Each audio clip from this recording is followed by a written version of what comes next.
বিচার পাবে অভয়া তবে হবে মহালয়া। বিচার পাবে অভয়া তবে হবে মহালয়া। বিচার বন্ধ হবে লড়াই কত তীব্র হবে। বিচার বন্ধ হবে লড়াই কত তীব্র হবে। বিচার করে দেবে না নিস্তার পাবে না। বিচার করে দেবে না নিস্তার পাবে না। দাবি পূরণ না হয় রাতভর স্বাস্থ্য ভবনের সামনে প্রতিবাদের ঢেউ তুললেন আন্দোলনকারী চিকিৎসকেরা। বিস্তারিত দেখুন। স্বাস্থ্য ভবন অভিযানের মাঝে আলোচনার আহ্বান জানিয়ে এলো স্বাস্থ্য সচিবের ইমেল। দাবি পূরণ না হয় আন্দোলনে অনড় থাকলেন জুনিয়র চিকিৎসকেরা। মুখ্যমন্ত্রী অপেক্ষা করে নবান্ন থেকে বেরিয়ে গেছেন রাত 7টা, জানালেন স্বাস্থ্য প্রতিমন্ত্রী চন্দ্রিমা ভট্টাচার্য। যদিও আরজিকর কাণ্ডে স্লোগানে সবর জুনিয়র চিকিৎসকেরা। বিচার পাবে অবহেলা তবেই হবে মহালয়া। সোমবারই মুখ্যমন্ত্রী মমতা বন্দ্যোপাধ্যায় বলেছিলেন, পুজোতে ফিরে আসুন, উৎসবে ফিরে আসুন। রাস্তা আটকালে সবার অসুবিধা হয়, কথা বলতে চাইলে জানানো হোক। কারোর বিরুদ্ধে কেস দিনই বলে সেটাকে দুর্বলতা ভাববেন না। যদিও আন্দোলনকারীদের দাবি আমরা সেদিনই উচ্ছ্বাস প্রকাশ করব, সেদিনই দেবী দুর্গাকে আহ্বান করতে পারব যেদিন আমাদের অভয়া বিচার পাবে। তার আগে আমাদের কোনো উচ্ছ্বাস নেই। এ যেন সরকার ভার্সেস আন্দোলনরত জুনিয়র চিকিৎসক, কার্যত সিনায়ুর লড়াই। মঙ্গলবার বিকেল 5টা পেরিয়ে গেলেও কাজে যোগ দিলেন না কর্মরত চিকিৎসকেরা। পুলিশ কমিশনার পদত্যাগ, স্বাস্থ্য সচিবের পদত্যাগ, স্বাস্থ্য অধিকর্তার পদত্যাগ, স্বাস্থ্য শিক্ষা অধিকর্তার পদত্যাগের মতো একাধিক গুরুত্বপূর্ণ দাবিতে আন্দোলনে অনড় তারা। স্বাস্থ্য সচিব চিঠি দিয়ে নবান্নে আলোচনার জন্য আহ্বান জানিয়েছিলেন। তখন স্বাস্থ্য ভবনের বাইরে অবস্থানে বসে জুনিয়র ডাক্তাররা। মুখ্যমন্ত্রী নবান্নে অপেক্ষারত। জুনিয়র ডাক্তারেরা বুঝিয়ে দিলেন দাবি পূরণ হলেই তবেই কাজে ফেরা হবে। স্বাস্থ্য প্রতিমন্ত্রী চন্দ্রিমা ভট্টাচার্য বলেন, আন্দোলনকারীরা বলেছিলেন সরকারের উচ্চমহল থেকে আলোচনা করতে চাইলে তারা রাজি। স্বাস্থ্য সচিব ইমেল করেছেন, মাননীয় মুখ্যমন্ত্রী অপেক্ষা করেছিলেন।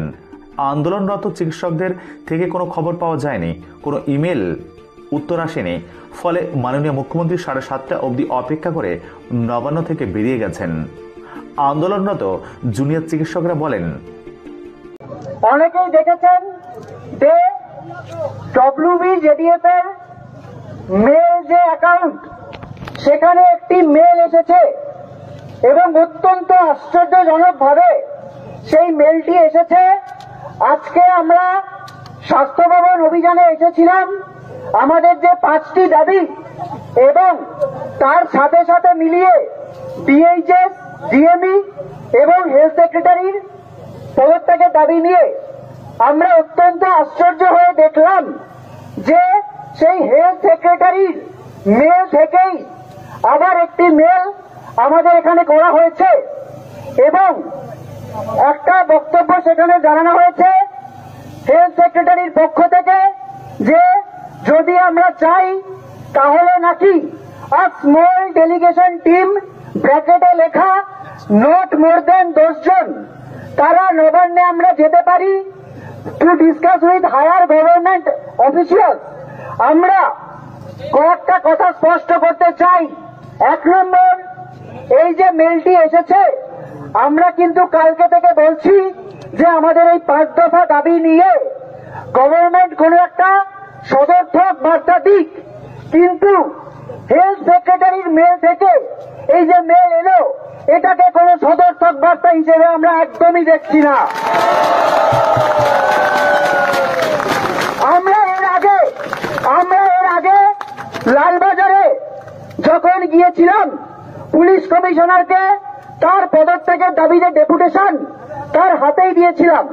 তখন তিনি কি বলেছিলেন যে আমার উচ্চতর কর্তৃপক্ষ যদি মনে করে আমার পদত্যাগ নেবেন। গতকাল মুখ্যমন্ত্রী কি বললেন যে আমি পদত্যাগ ওনার নিতে চাইনি, কেননা পুজোর ভিড় সামলাতে সমস্যা হবে। এই যে মেল আজকে করা হয়েছে, সেই একই জিনিসের ছাপ আমরা দেখছি। যদি আমরা দেখি, আমরা স্পষ্ট জানাতে চাই, আমরা কিন্তু আলোচনার পথ সব সময় খোলা রাখতে চাই। কিন্তু যে ভাষায় একটি মেল এলো এবং হেলথ সেক্রেটারির মেল থেকে এই যে মেল আসা, এটা আমাদের কাছে অত্যন্ত অপমানজনক। 1 নম্বর।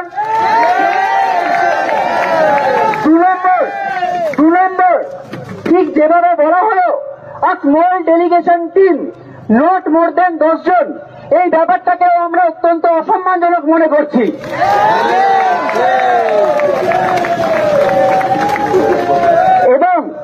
এবং আমাদের এখনো এটার বক্তব্য স্পষ্ট যে যেভাবে এই মেলটি এসেছে, এরপর দাঁড়িয়ে এই মেলের সাড়া দেওয়ার কোনো জায়গায় আমরা নেই।